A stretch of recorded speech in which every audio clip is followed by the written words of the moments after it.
Bom dia para todos. Bom dia. Para você também que está em casa, um bom dia para você. Vamos ficar de joelhos para orar ao nosso Deus para iniciar este culto.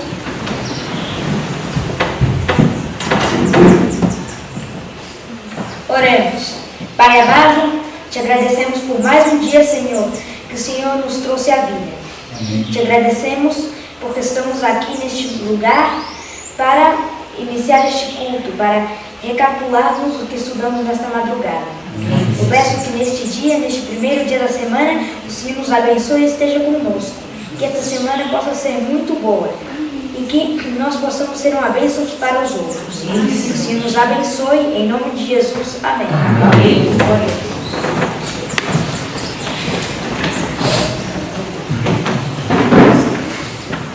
Muitos iremos entoar o hino de 471. Então, nessa semana nós vamos iniciar um novo verso. Esse verso está lá em Atos 20 e 24. Então, vamos começar com o verso que estamos decorando a semana passada e depois a gente fala esse nome. No 3. 1, 2, 3. Efésios 5,14.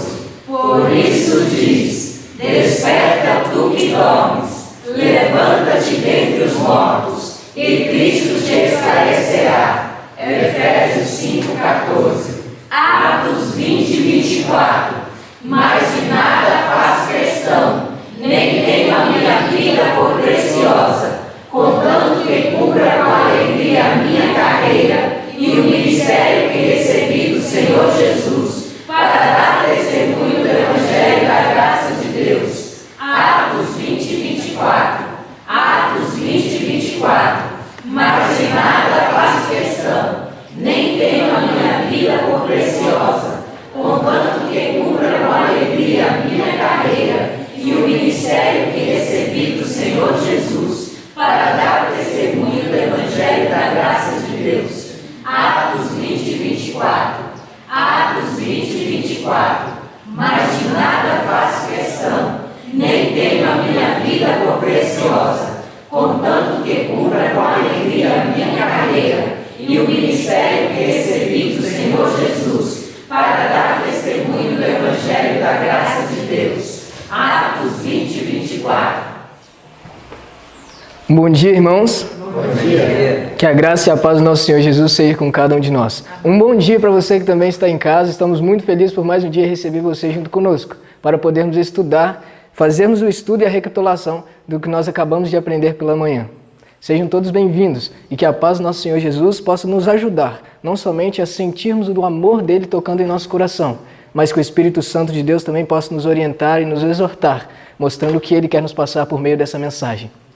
Mas antes de iniciarmos o estudo, nós vamos fazer uma breve oração, pedindo para que a tua presença se tenha em nosso meio, que nós possamos sentir o poder do Santo Espírito tocando em nossos corações. Vamos orar.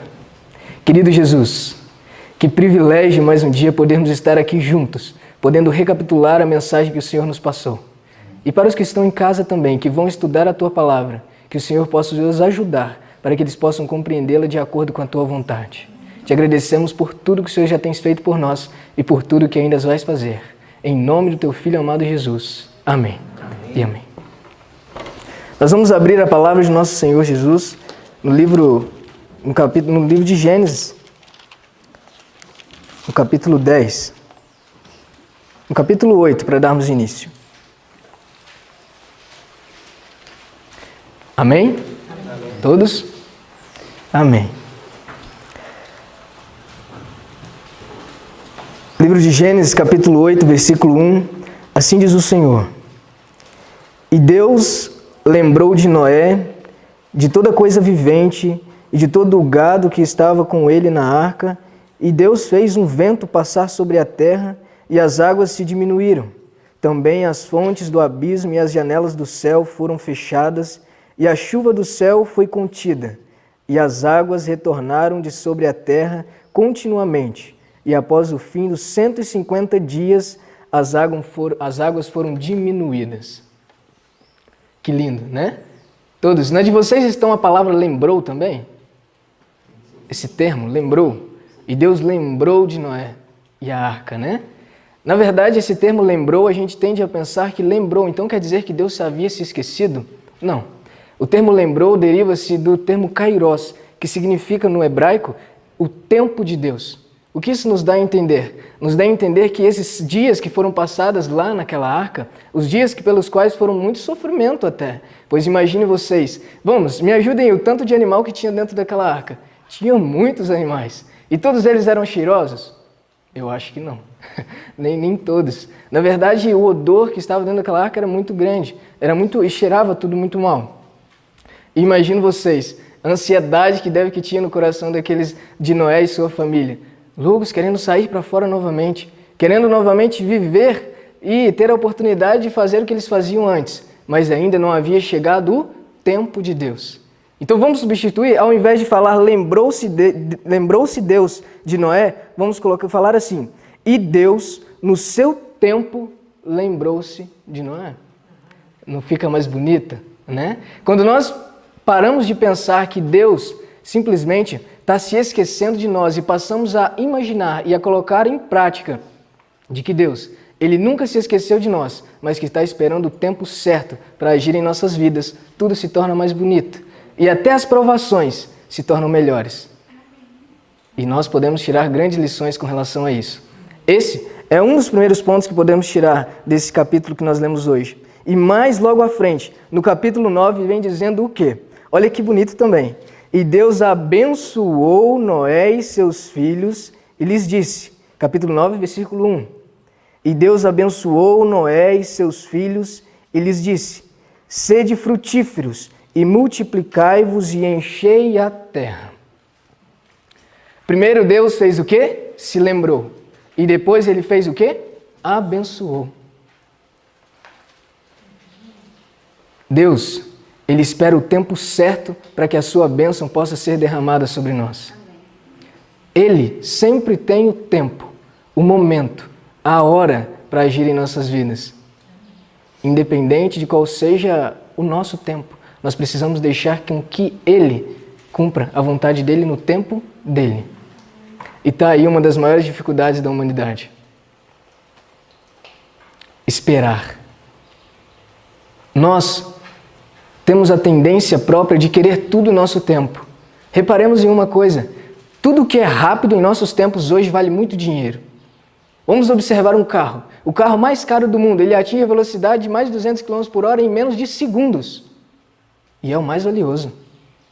Ou então observemos o celular. O celular que não trava, que não é lento, é o mais caro. Ou então, vamos observar algo bem cotidiano em nossos dias. Quando algumas pessoas que vão lanchar, ou então que vão em algum lugar, que tem que esperar o tempo para que eles possam se alimentar. Eu não sei vocês, mas eu já vi muitas famílias esperando para que o lanche, ou então o jantar seja pronto, simplesmente se cansasse, eu não vou esperar mais, eu vou embora, eu como em casa.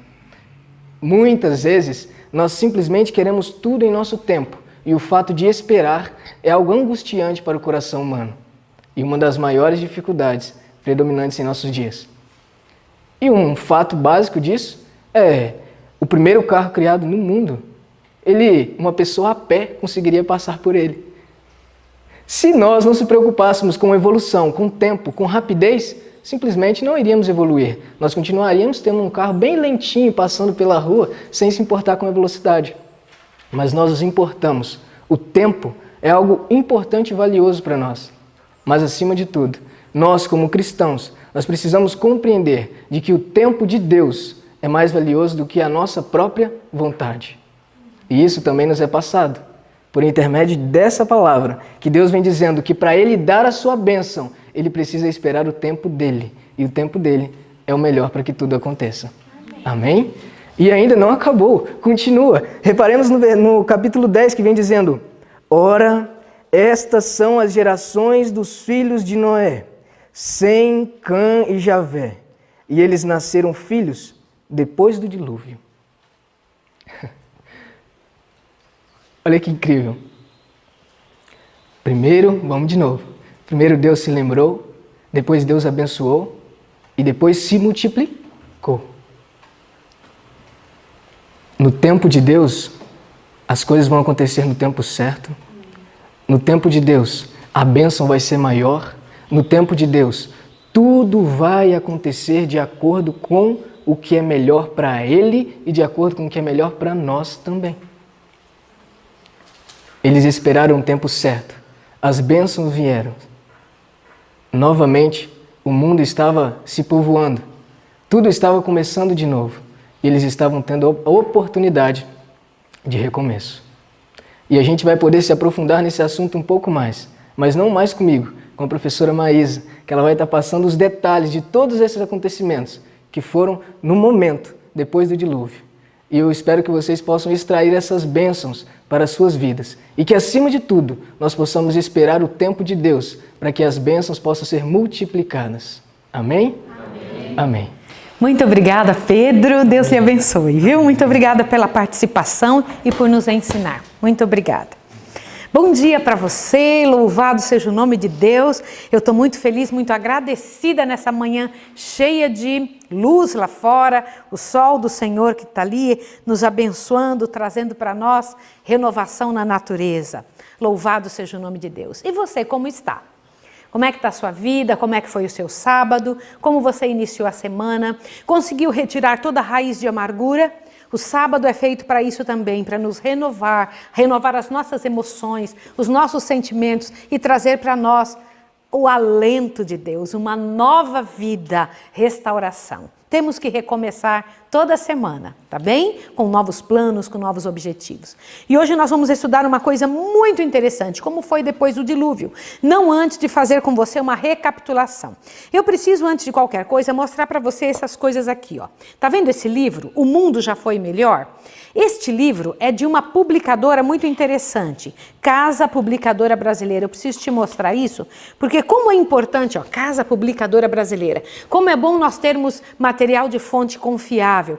Esse livro aqui, ele traz informações de como era antes que o mundo existisse, com provas muito interessantes científicas, para que a gente possa compreender os detalhes das coisas que nós aprendemos. Por exemplo, eu queria que você colocasse aí, Felipe, uma imagem sobre a altura, uma imagem, uma ideia de como que era a altura das pessoas naquela época. Dê uma olhadinha lá. Olha a comparação. Não é interessante isso? Olha lá, ó, uma pessoa robusta, bem proporcionada, com uma altura de 4 a 5 metros caminhando entre nós. Imagine um negócio desse. Agora, imagine uma pessoa nessa altura, um verdadeiro gigante, não é? Tanto de estatura quanto de altura, né? A estrutura grande.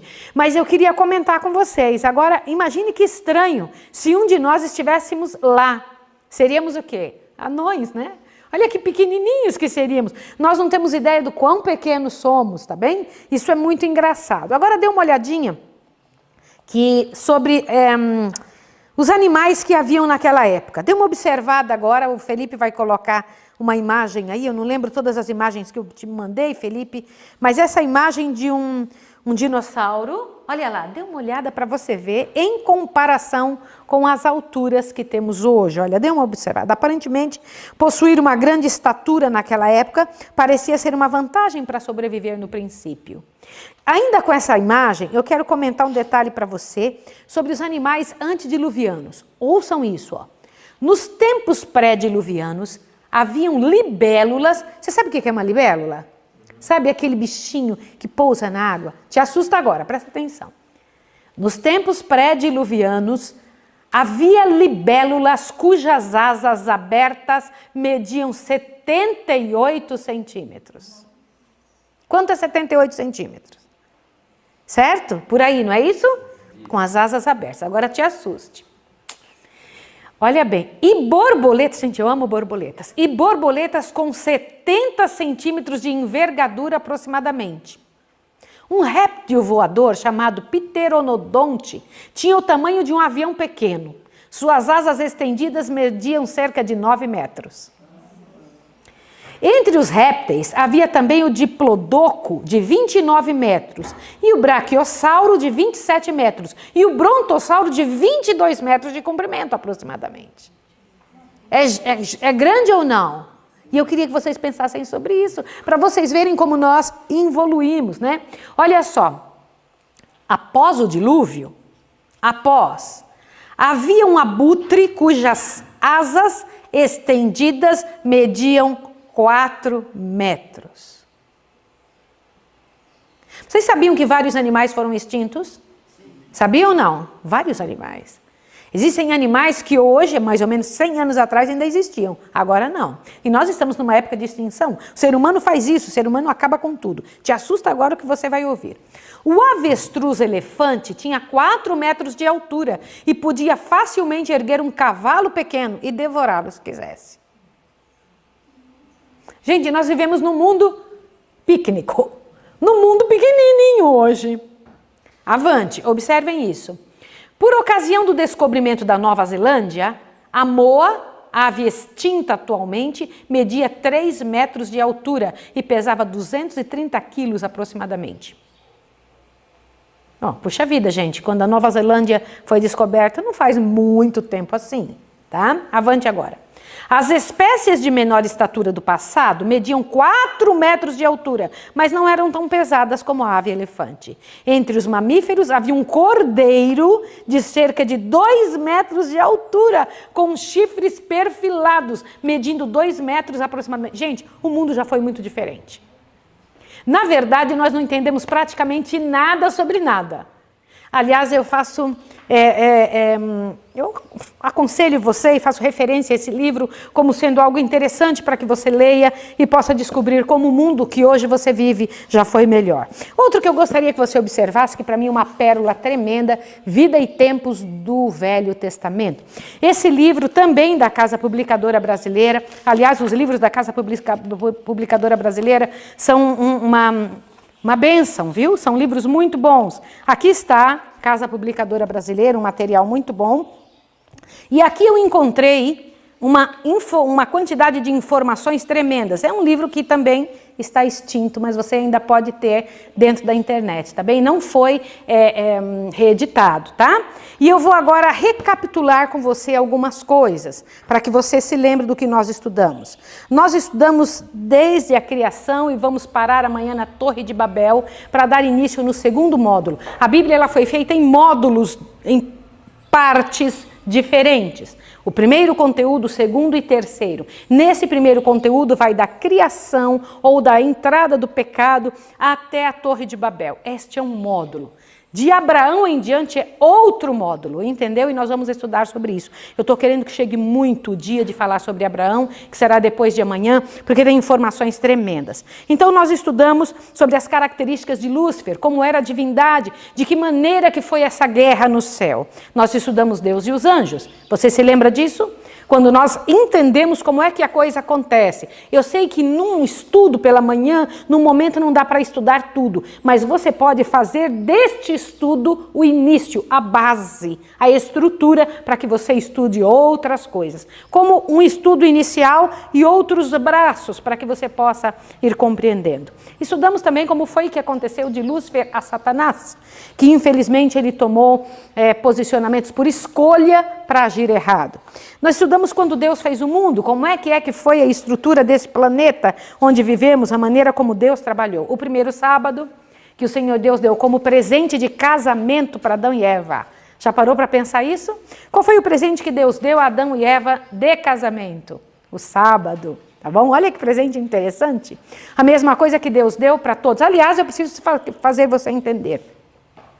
Para o branco, para o preto, para o rico, para o pobre, para o culto, para o inculto, para o empregado e para o empregador, o Senhor Deus dá a mesma coisa, a mesma. Embora eles tenham diferentes posições sociais, cor e etc., eles recebem de Deus a mesma coisa. Tempo. Todos têm 24 horas. Todos têm uma semana cada semana. Todos têm um sábado. Nós estudamos sobre o lar edênico, quando Deus nos mostrou ali a situação do primeiro, da semana literal, né? E estudamos também quando o homem entrou em dificuldades, quando o pecado sai da mão e do comportamento de Lúcifer e é aceito nesta terra, tornando esta terra um ambiente para Lúcifer morar. E estudamos também a beleza e a grandeza do plano da redenção, formado antes do pecado existir. E eu comentei com vocês que o plano da redenção é como se Deus tivesse uma vacina antes do vírus aparecer. Compreendeu? E eu gostaria que vocês entendessem isso nesta ideia. Estudamos o governo patriarcal, os primeiros homens que Deus trabalhou nessa terra, os primeiros que vieram. Lembra? Os primeiros irmãos, Caim e Abel? Lembram disso? Quando Caim então escolheu uma vida ruim. E nós estudamos também sobre o dilúvio. Tá? Começamos a estudar sobre o dilúvio, as informações que Deus trouxe, e hoje vamos estudar o dilúvio e seus resultados. Eu preciso comentar com vocês esse negócio tremendo de Gênesis, como Pedro tão bem falou, Gênesis capítulo 8, 9 e 10. Eu vou trazer para vocês algumas informações. Por favor, filho, coloque aquela arca em cima da água, aquela primeira imagem. Observe uma ideia para que a gente tenha vocês nunca imaginaram algo assim. Quem já esteve num cruzeiro e olhou para fora de um cruzeiro, eu nunca estive, tá? Mas eu imagino como é. Estar dentro de um cruzeiro, olhar para fora das janelas e não ver terra em lugar nenhum. Com uma diferença, observem isso, tentem, não, este não, filhinho, este. Tentem imaginar isso, olhe isso daí. Com uma quantidade tremenda de furacões, de sons, e ali não por um dia ou dois. A arca balançando para todos os lados, não uma semana ou duas. 5 longos meses. Vocês podem imaginar isso? Terrível, não é? E quem era que segurava aquela arca? E de repente, Deus, com seu protetor, cuidado, escolhe um local para que essa arca pouse. Em que lugar que foi? Pode colocar esse anterior que você colocou. Lá está a arca pousada num grupo de montanhas chamadas Ararat. Não era uma montanha, é um grupo de montanhas que recebe este nome. Observe mais este outro também, essas imagens de... Olha, é isso daqui, tá? Essa é a foto real. Não se sabe em qual delas a arca está. Eu tive um amigo que veio conosco dos Estados Unidos, um grande amigo, que ele era cinegrafista e é cinegrafista. Ele foi convidado para fazer uma expedição e filmar aquele local com um grupo de pessoas.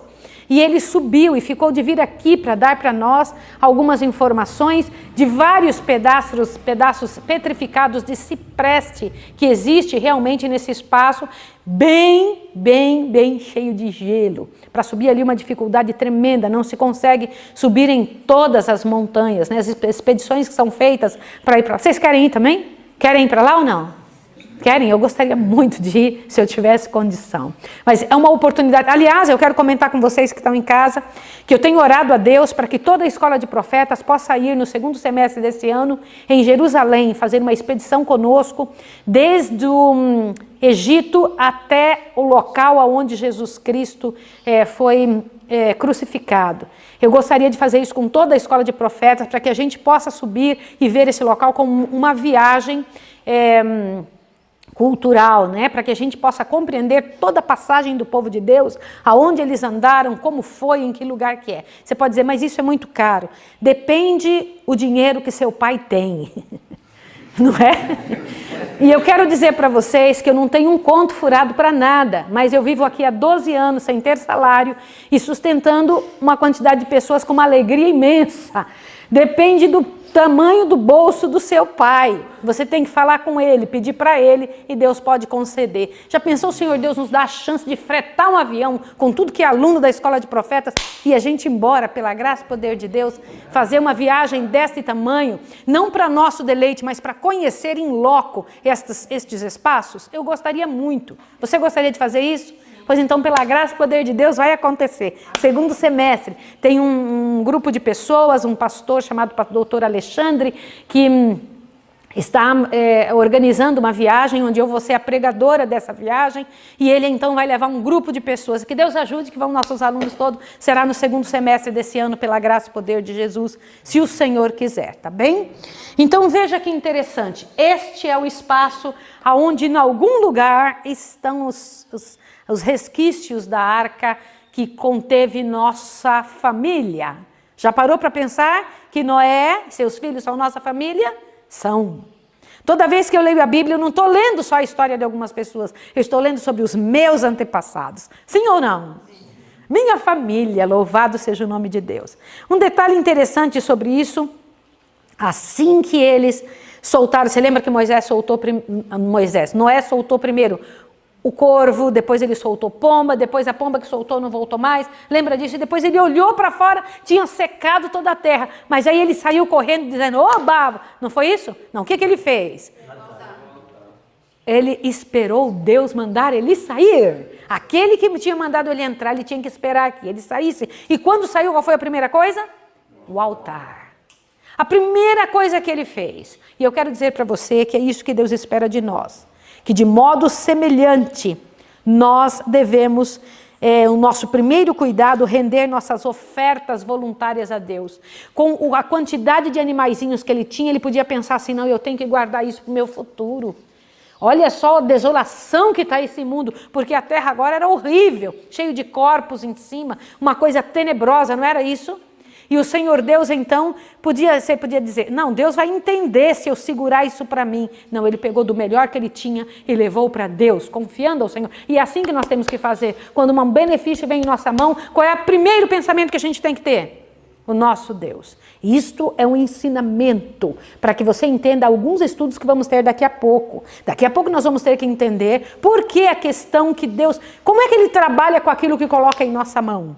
De que jeito que ele nos ensina a administrar isso? É importante você entender por quê. Porque o Filho de Deus segue as instruções do Pai e é abençoado.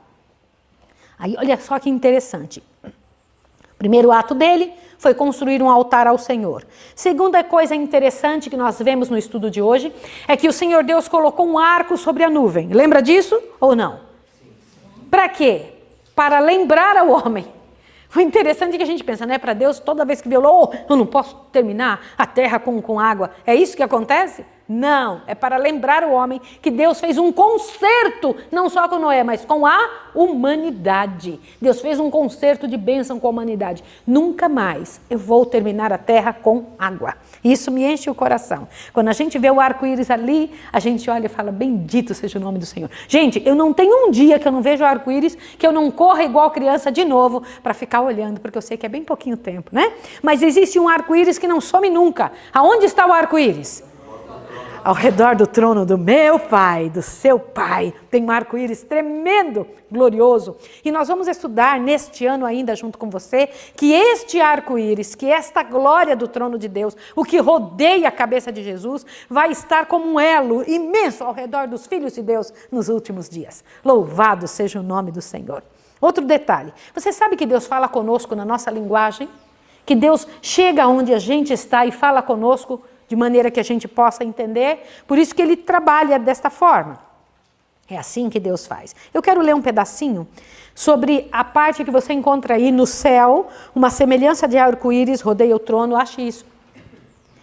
E no último parágrafo último textinho deste parágrafo, tem a seguinte informação. Quando o homem, pela sua grande impiedade, convida os juízos divinos, leia isso. Gente, observe esta frase. Observe esta frase. Eu queria que vocês observassem isso. Quando o homem, pela sua grande impiedade, convida os juízos divinos, o Salvador, intercedendo junto ao Pai em seu favor, aponta para onde, gente? Para o arco nas nuvens, para o arco celeste em redor do trono e acima de sua cabeça como sinal da misericórdia de Deus para com o pecador arrependido. Nossa, gente, eu acho isso um negócio tremendo. Quando Noé saiu da arca e os animais saíram também, ele temeu por sua família, não foi? Porque agora os animais tinham mudado ou não tinham mudado? Por que os animais mudaram? Vamos lá, por que os animais mudaram? Nunca pense que um pecado não vai trazer consequências para tudo ao seu redor. Não existe pecado, nós não somos adolescentes que pensamos assim, minha vida é minha, ninguém manda em mim, o que eu faço só é meu corpo, eu faço o que eu quero. Não existe isso. Tudo que você faz vai afetar alguém. Tudo que você se envolver a fazer vai trazer dificuldade para os outros. Vai ou não vai? Não tem outro jeito. Os animais agora eram resultado do pecado do homem. Eles agora iriam comer um ao outro. Por quê? Você vai se assustar. Após sair da arca, o Senhor Deus permitiu que se comesse carne de animais limpos. Tinha entrado na arca quantos pares de animais imundos? Um par de animal imundo. Lembra disso? Se Noé tivesse comido algum animal imundo, o que teria acontecido?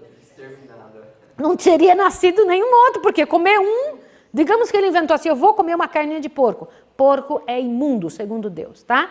Olha, eu vou dizer uma coisa para você. Deus não fez os animais para serem comidos, muito menos o porco. A única razão do porco existir e o corvo, olha só, o corvo é o limpador do ar, tá bem? Ele é o que voa, tá? O porco é o limpador da terra e o camarão e os crustáceos são limpadores do mar. Aí você aí que está do outro lado, não sabia. Pois é, muita coisa que eu também faço e que eu já fiz na vida, eu não tinha ideia. E Deus fez dessa forma, Deus cuidou. Mas quando Noé saiu da arca, não tinha nada verde. O Senhor Deus permitiu que algumas coisas acontecessem. Eu vou ler com você aqui agora esta informação. Olha só, antes desse tempo, Deus não havia dado ao homem permissão para comer alimentos animais. Era seu desígnio que a espécie humana se mantivesse inteiramente com as produções da terra. Mas agora que toda a erva verde tinha sido destruída, permitiu-se-lhe comer a carne de animais limpos que havia sido preservada na arca. Eu preciso comentar uma coisa com você.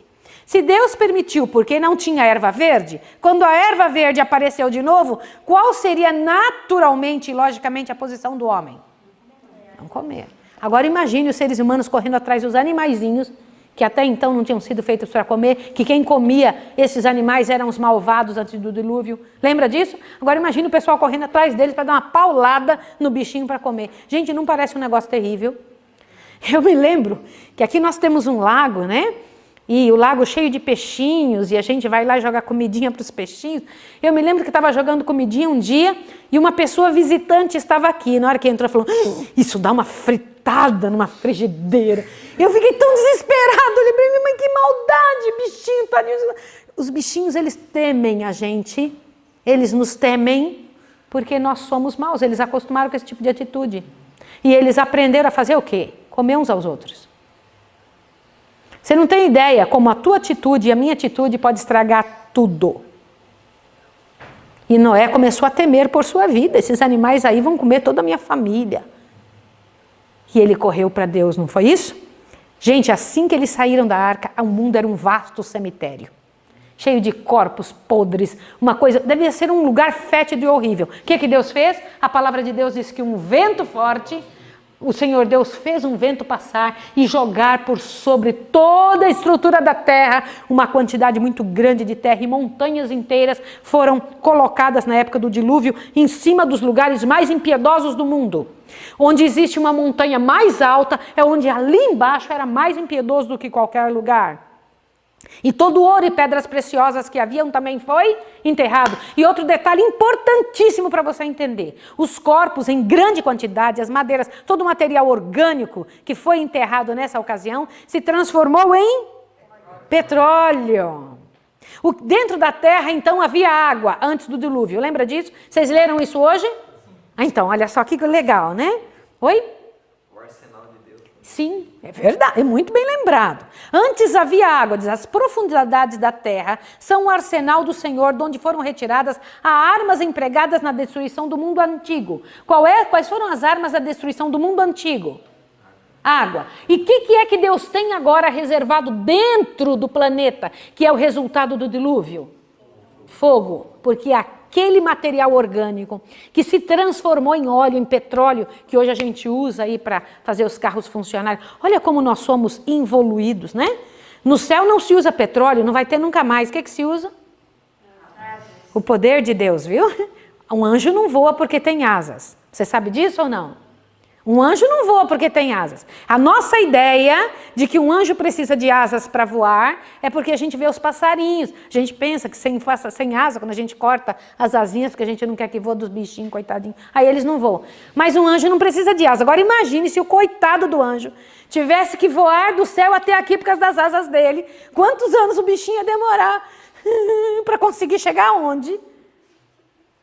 Eles saem do céu e vem, está aqui, em questão de segundos, ele está aqui. Vocês acham que é por causa das asas? Quão rápido o bichinho teria que voar para chegar do céu até aqui? Não. As asas são só para diferenciar o trabalho deles.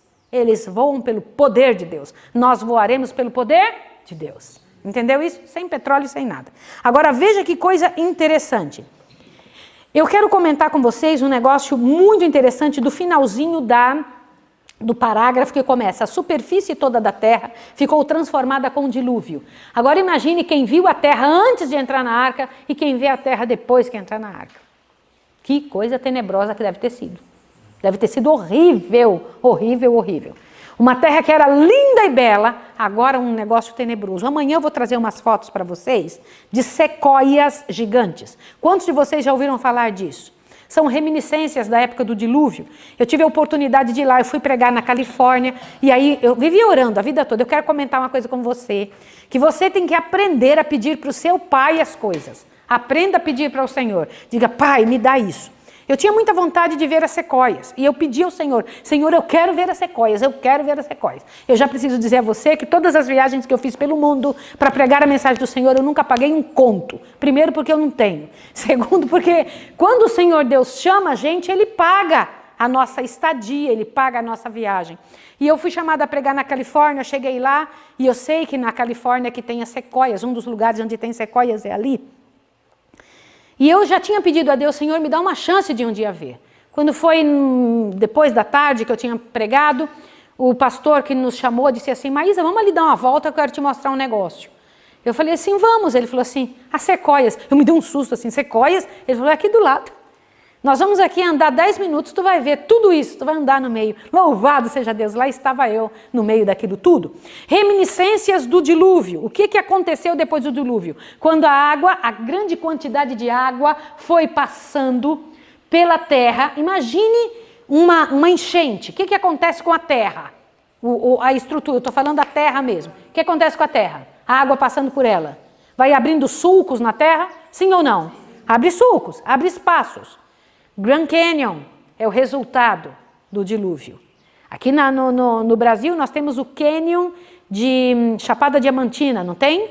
Alguma coisa assim, um canyon, existe no Brasil o canyon, mas nos Estados Unidos existe o Grand Canyon, é imenso. Foi outro lugar que Deus me levou a ver também. Eu tinha acabado de dar estudo bíblico nos Estados Unidos para 50 brasileiros, 50 pessoas lá. E então no dia de fazer entregar para eles os certificados, o dia dos batismos, quando terminou o trabalho, eles falaram: nós queremos te dar um presente. Aí chamou o Leandro lá na frente e deram 2 passagens para nós para ir para o Grand Canyon. Então eu fui para o Grand Canyon também. Então Deus abençoa a gente assim. É o que eu digo para você. Você tem limitações? Depende do bolso do seu pai. Você tem que pensar sobre isso. Corre para o seu pai e diga para ele: tu és o dono do mundo, Senhor. Eu gostaria de ter isso. O Senhor Deus diz lá no Salmo 37, ele diz assim: agrada-te do Senhor teu Deus e ele satisfará os desejos do teu coração. Agrada-te, pois, do Senhor. É assim que o Senhor Deus fala. Combinado? Que tal se você nos ajudar a orar para ir conosco lá para Jerusalém? Gostaria de ir? Sem vírus. Tá bem? Porque o Senhor Deus é o dono de todas as coisas. Ele sabe se podemos ou não ir. Tá bom?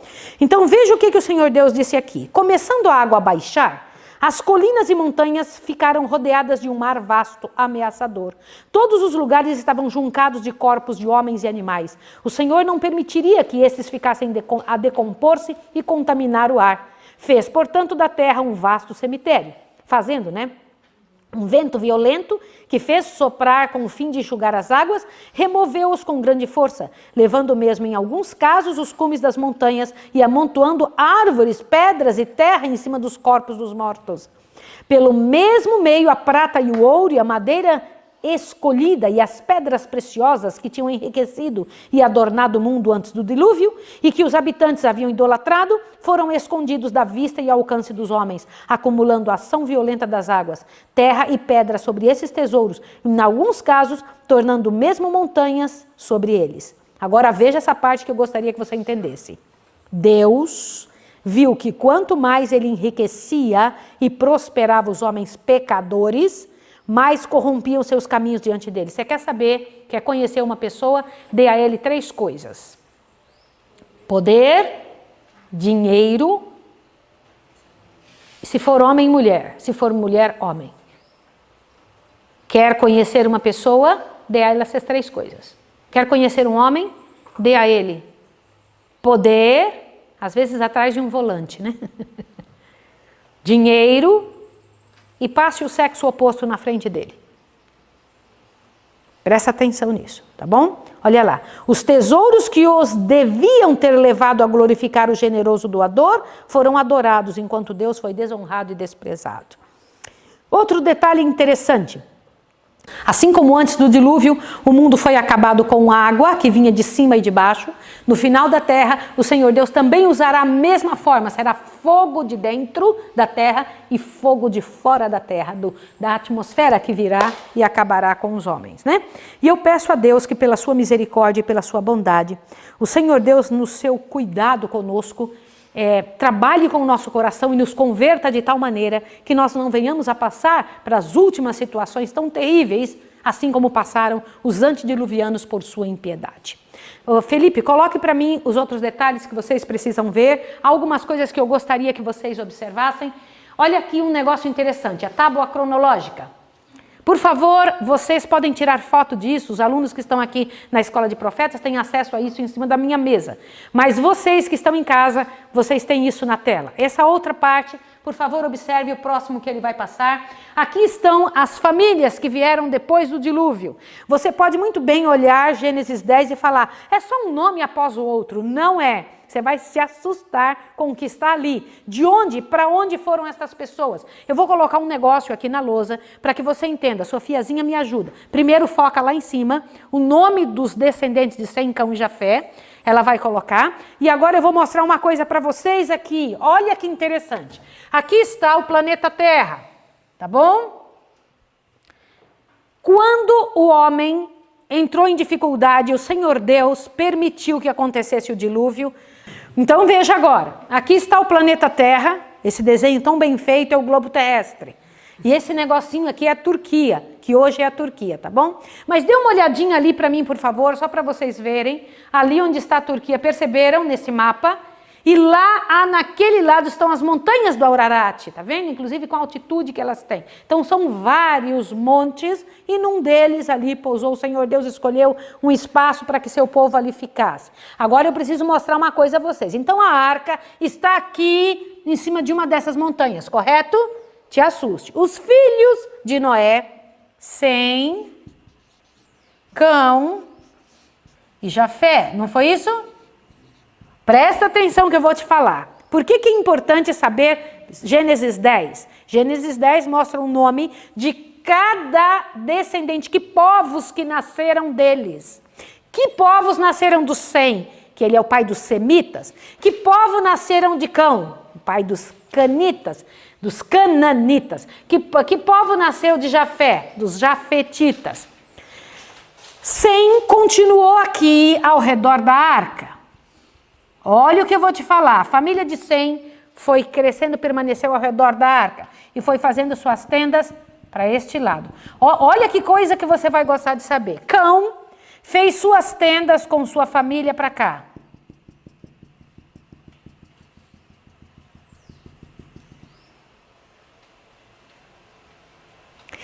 Jafé fez suas tendas para todo este lado aqui.